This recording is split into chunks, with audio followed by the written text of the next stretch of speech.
Un arduo camino para aquellos que llamamos locos. Fueron tratados más como animales que como seres humanos. No había esperanza de curación, sino una eterna tortura. Los desangraban, les ponían sanguijuelas, los empapaban con líquidos fríos. Confinarlos no era la solución, ya que sus voces pugnaban por ser oídas.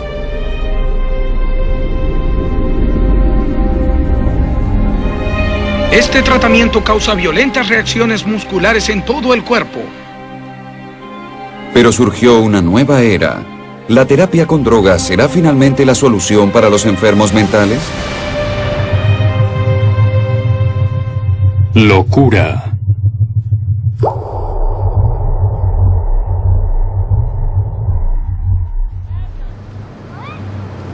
A primera vista, la aldea de Geel, en Bélgica, se asemeja a cualquier otra de Europa. Pero es singular. Una aldea atípica, habitada por personas atípicas. Fernanda es una de ellas. Como muchos de los lugareños de Geel, Fernanda es enferma mental. Y sin embargo, disfruta libremente de la vida como muy pocos en su misma condición pudieron hacerlo en el pasado. Durante más de 600 años, el pueblo de Geel honró un pacto por el cual cuidarían a sus vecinos menos afortunados. El sistema utilizado, denominado cuidado familiar, está simbolizado por una estatua en la plaza del pueblo. Pero si Fernanda hubiera vivido en otra época, su vida y la plaza del pueblo habrían sido diferentes. Durante gran parte de la historia, las enfermedades mentales no existieron. Eran simplemente locura. Se temía a los enfermos y se los perseguía, y el tratamiento no se diferenciaba de la tortura y el asesinato. A lo largo de la historia, los enfermos mentales siempre fueron muy temidos. Claro, durante siglos se creyó que aquellos que se comportaban de manera extraña estaban poseídos por espíritus malignos o por el diablo. Por eso había temor de ellos. Pienso que todavía hoy el común de la gente teme a aquellos con un desorden psiquiátrico, a los que se comportan de manera extraña, porque no comprendemos qué es una enfermedad mental. Puede que no lo comprendamos, pero sabemos de dónde proviene. El cerebro humano es el objeto más complejo que se ha descubierto en el universo. Contiene miles de millones de células o neuronas interconectadas de manera muy compleja. Como cualquier otro órgano del cuerpo, puede enfermarse o funcionar mal. Pero un cerebro enfermo puede afectar nuestros pensamientos y nuestra conducta, aquello que nos define como humanos. Nuestros antepasados, al no conocer el cerebro, atribuían la locura a fuerzas externas, sobrenaturales y oscuras que irrumpían en la mente y enloquecían a la infortunada víctima. La forma más antigua de liberarlas dio lugar al primer procedimiento quirúrgico. La trepanación era común entre las culturas que creían que lo único que necesitaba una mente contaminada era un poco de aire fresco. Los demonios que aullaban dentro de la cabeza eran liberados sencillamente perforando un orificio.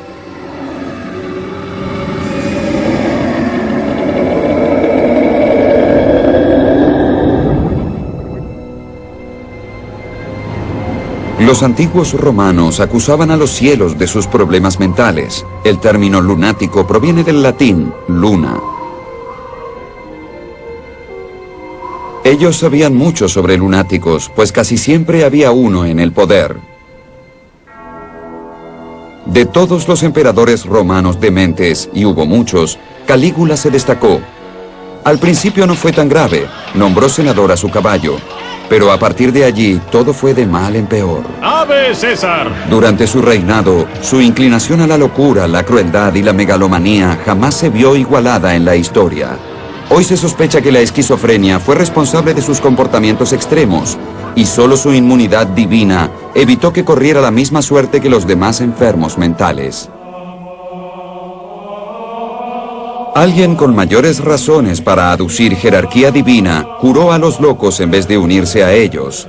Jesús ahuyentó a los demonios por imposición de manos. Lamentablemente, sus seguidores a lo largo de los siglos no fueron tan gentiles. Su filosofía fue la de combatir fuego con fuego. Los demonios de la locura eran ahuyentados a latigazos, puntapiés o con fuego, todo para el bien del paciente. El fervor religioso alcanzó su clímax entre los años 1500 y 1700, cuando miles de dementes fueron quemados en hogueras acusados de brujos y descarriados. En el siglo XVI, la sangre se derramaba en forma un poco más metódica. En aquel entonces se creía que los fluidos vitales del organismo albergaban las enfermedades. Las sangrías constituían un tratamiento popular, al menos entre los médicos, que hacían sangrar las venas ellos mismos o con la desinteresada ayuda de las sanguijuelas. Cuando no conseguían sanguijuelas o veían que éstas no iban a servir, se usaban sanguijuelas artificiales, las ventosas. A pesar de ser una práctica de más de 2500 años de antigüedad, aún se aplican ventosas en los balnearios de salud en Finlandia. Había otros métodos de purga aún más extraños. Un irlandés diseñó la caja giratoria de O'Halloran en Europa, que luego se llevó a los Estados Unidos. Lo que se hacía era sujetar al individuo a la silla y hacerlo girar. Pertenece a la época en que se creía que la mayoría de las enfermedades, incluyendo las mentales, eran transportadas por la sangre.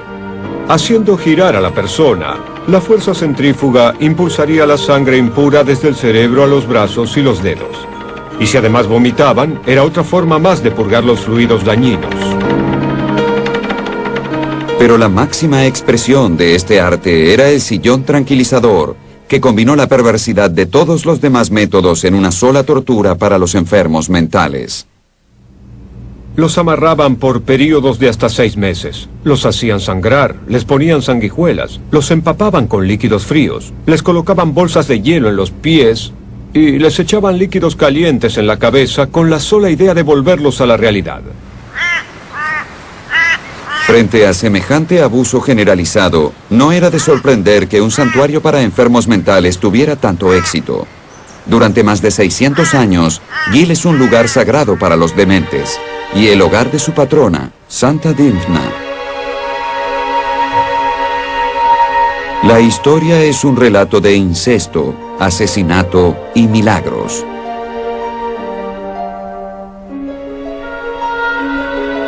En el año 600, la reina de Irlanda yacía en su lecho de muerte. Desconsolado, el rey decidió que su hija Dymphna era la única que podía reemplazarla. Pero ella rechazó las atenciones incestuosas de su padre y huyó a Bélgica. Con los demonios susurrándole al oído, el rey la buscó hasta dar con ella en Gil. Tras sufrir otro rechazo y guiado por el diablo, el rey, ofuscado y demente, decapitó a su hija. Al morir resistiendo las oscuras fuerzas de la demencia de su padre, Dymphna se convirtió en la patrona de la locura y se la suele representar aplastando a demonios. Su iglesia en Gil se volvió un lugar sagrado y pronto surgieron relatos de curas milagrosas. Con la difusión de este relato comenzaron a llegar pacientes buscando ahuyentar sus propios demonios.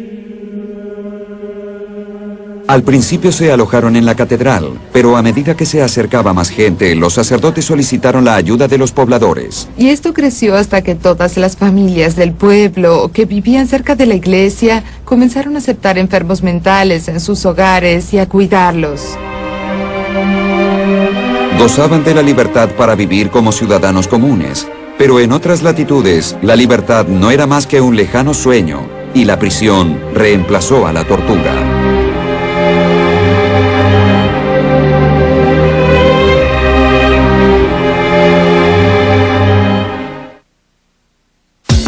Misterios médicos.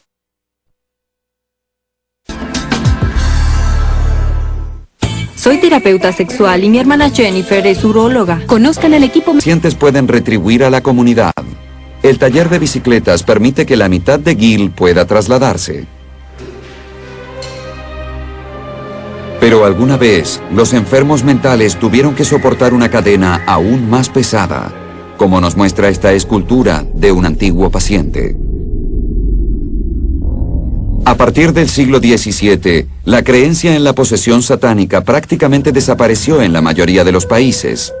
En lugar de torturarlos, a los locos se los encerraba y mantenía alejados de la sociedad. El nombre de esa prisión se convirtió en uno de los términos más infames y aberrantes del idioma.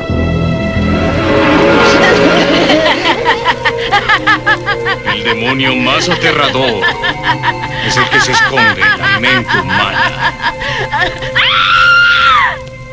Manicomio. El horror en su máxima expresión. Este es un asilo para dementes incurables. Manicomio. No tiene nada que perder, salvo la razón. El Museo Imperial de Guerra, en Londres, fue alguna vez el más famoso manicomio e hizo su propia contribución al idioma inglés. Bedlam es ahora una palabra relacionada al caos y a la confusión. Hoy, los cañones de poderosas naves de guerra flanquean la entrada, pero en el pasado lo hacían dos estatuas de mirada desvariada y locura melancólica. Estas figuras torturadas dan nuevamente testimonio de las tétricas condiciones que reinaban allí dentro.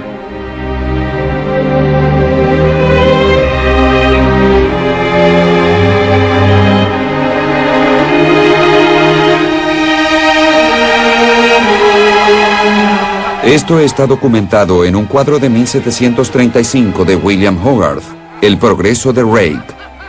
Muestra escenas que son literalmente de locura. Pacientes sucios y trastornados vagando libremente sin control por los caóticos pabellones donde probablemente pasaban la vida entera. El cuadro muestra otro de los oscuros secretos del manicomio, dos espectadores mirando la escena por pura diversión. Hace 200 años, en el mismo lugar donde hoy las familias visitan el Museo de Guerra como esparcimiento, sus antepasados recorrían los mismos corredores con idéntico motivo. Los manicomios y sus infortunados moradores eran una forma popular de divertimento para los europeos del siglo XVIII. Los manicomios franceses eran igualmente deplorables. En 1790, el médico Philippe Pinel estaba a cargo de Bicêtre, el hospital para enfermos mentales de París. Lo que vio lo horrorizó.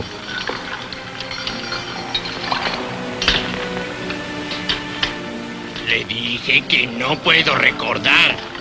No puedo recordar.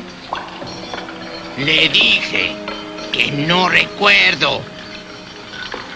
No puedo recordar. ¡Se lo dije! Ante el horror de sus colegas, Pinel ordenó desencadenar a los pacientes y reemplazar los calabozos por habitaciones soleadas y acceso a los jardines del hospital. Fue un hito en el tratamiento de los enfermos mentales. La filosofía de Pinel de tratar a los pacientes con consideración en lugar de crueldad produjo una ola de cambios en la psiquiatría. Una investigación hecha en el Bedlam en 1813 reveló, entre otras atrocidades, el destino de James William Norris. Estuvo confinado en el sótano de Bedlam entre 9 y 14 años, en una estructura de hierro especialmente construida que le apresaba el cuerpo del cuello para abajo. El tratamiento de Norris provocó la indignación por las condiciones en los manicomios. Rápidamente, Europa convirtió estas prisiones en confortables hospitales de recuperación. Este cambio también llegó a América, gracias al esfuerzo de una mujer. Probablemente Dorothy Addicks fue una de las líderes de la reforma de su época. Ella se concentró en reformar las instalaciones en Massachusetts y Connecticut, donde logró vaciar las celdas. Ya no se encadenaban los pacientes a las paredes. A partir de 1800 surgió una nueva concepción de hospital para enfermos mentales y prácticamente se abandonó el término manicomio. Estas inmensas moles eran ciudades autosuficientes, con sus propias granjas, pastelerías y hasta plantas de energía. Pero los pacientes aún tenían pocas esperanzas de recuperación y aunque ya no había cadenas, no hicieron más que cambiar unas limitaciones por otras. En el siglo XIX, cuando surgió la psiquiatría, la gente creía que las enfermedades mentales tenían un fuerte componente biológico en el cerebro, y en realidad no se equivocaron. Pero por aquel entonces la ciencia no estaba desarrollada, no existía la neurociencia y...